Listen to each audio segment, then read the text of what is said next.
disappointed that of the outcome of the game. I'm proud of our guys in the way that we prepared. I'm proud of our guys in the way that they competed against a really, really good team, on the road, against difficult style of play to go against. And thought we handled most of their pressure, especially midway point of the first half, second half, very well. And guys made plays for each other, stepped up and made enough plays defensively, most importantly, getting some stops to have an opportunity to win this game. And that's what you hope for when you go on the road against a team like this. You want to battle. You want to find a way to be right there at the end. And for us, I think in our coaches and our locker room, though, that locker room was vastly different than a lot of locker rooms I've been in here. That was a very, very upset team.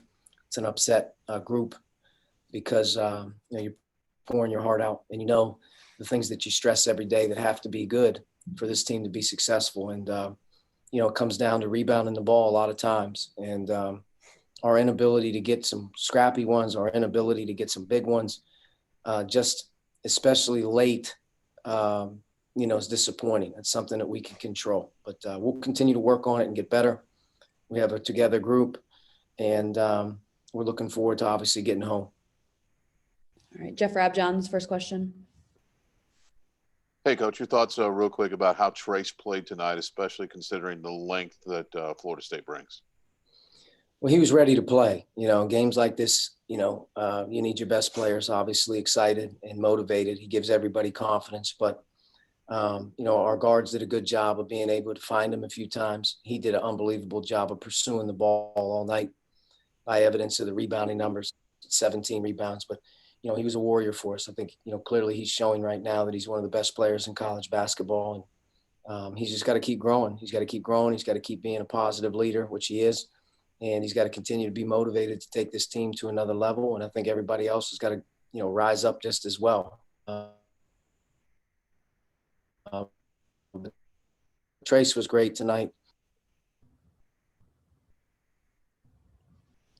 Zach Osterman. I guess, Archie, you talked a little bit about the way that your guys kind of, I think you said, defended for one another. Just how pleased were you maybe with the way that you defended through kind of some cold stretches offensively, that didn't seem to affect your effort kind of at the defensive end of the floor for long stretches?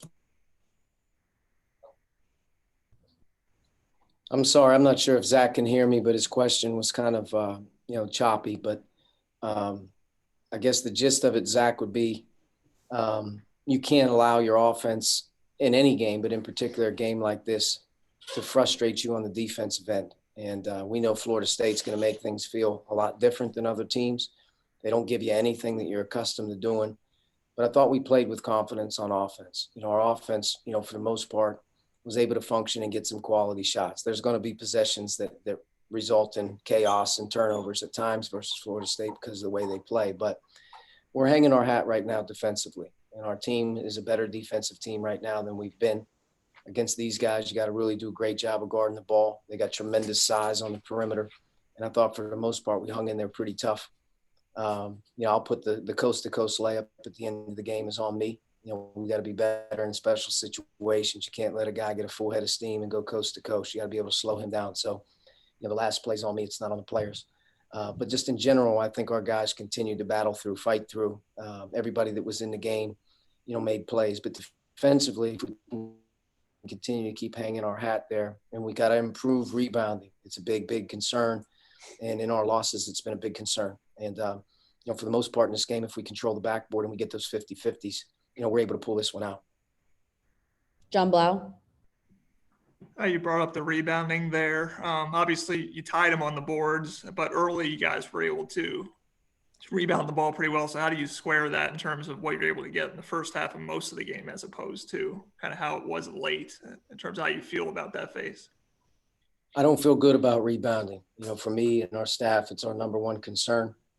And I think that we're forcing teams into possessions late in the clock where they got to drive the ball, and I think when you drive, your defense typically collapses. But, big thing in this game right here was their perimeter people coming in for the offensive rebounds. Florida State does a great job of coming up with their press every time. So their guards are never really getting penalized for running in for rebounds. So a big part of this one was going to be long ones. It was going to be the ones that are on the ground that you got to get. And they came up with probably at least 5 to 7 end of regulation in the game if you can't come up with those key stops when you get the stop. And, we got to be better early in the game, setting the tone. I thought setting the tone early in the game, they were bigger and they were faster and quicker. And we're just going to have to be, as crazy as it sounds, it's probably the number one thing that is going to hold us back is if we cannot find a way to rebound the ball better.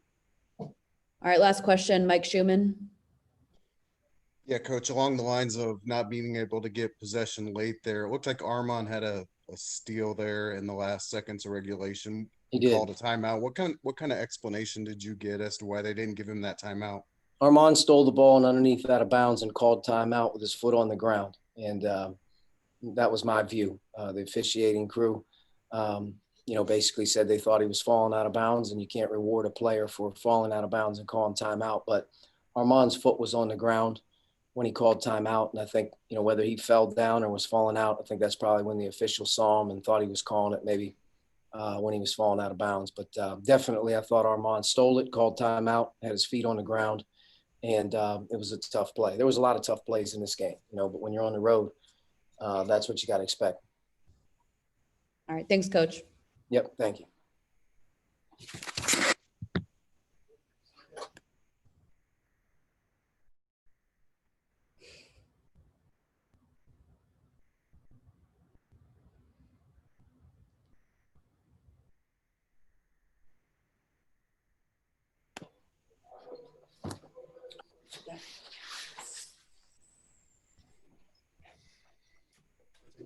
Yeah.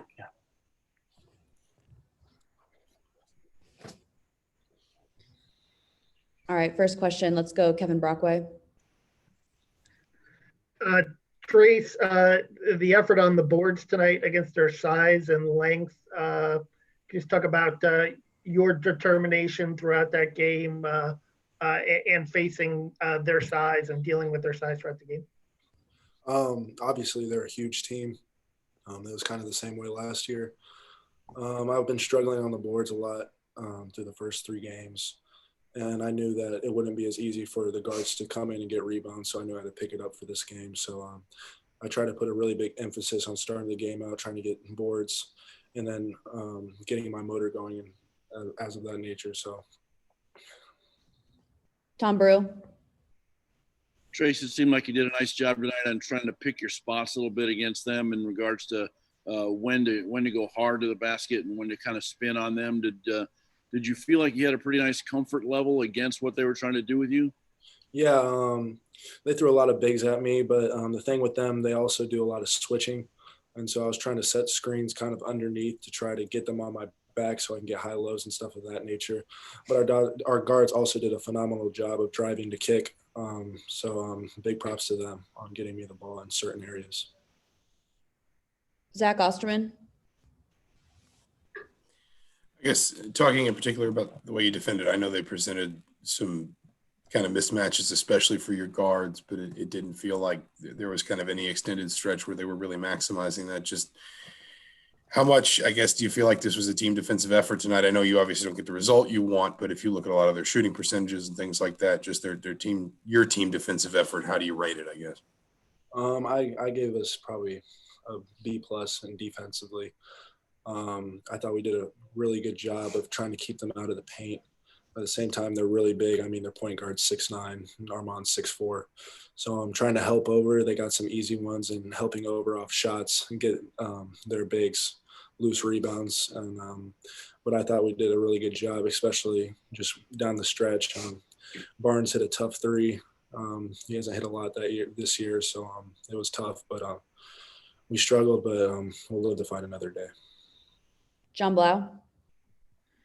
Coach Miller was saying that, this locker room was a little bit different, that there were a lot of upset guys in there. What do you attribute that to? Is it just different expectations for this team or Yeah, why do you like that? I'm not gonna lie. When I got in the locker room, I was angry. I was really mad because in the past, I don't think of us as any other IU team that we've had in the past 10 years. I'm trying to be different this year. And to be different, we got to win these games. And so kind of got into some guys. I was upset, but at the end of the day, it's all love. But so that's that.